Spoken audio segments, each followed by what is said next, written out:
ajouter à la loi, notamment la prévention des violences collectives. C'est votre intimité.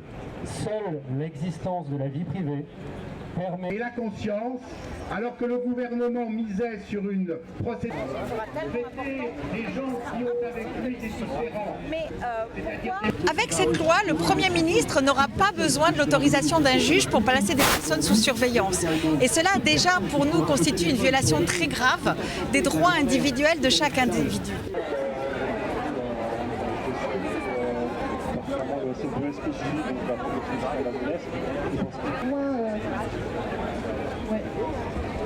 D'accord. Alors...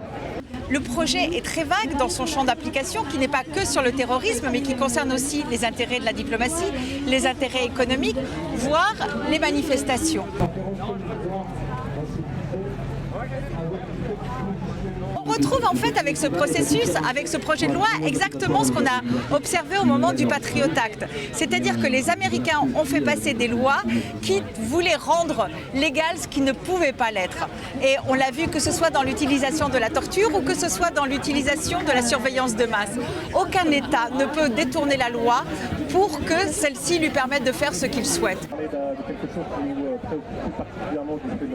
La surveillance influence la façon de penser. Se savoir surveiller pousse à penser différemment. On n'est pas libre même de dire des bêtises, de ce genre de choses, enfin de penser librement.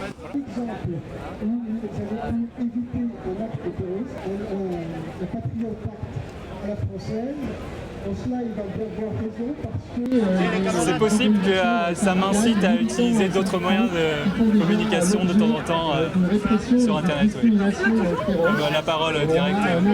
Il serait là précisément pour dire la surveillance peut se justifier. Très dépouillé de ce qu'on est laissé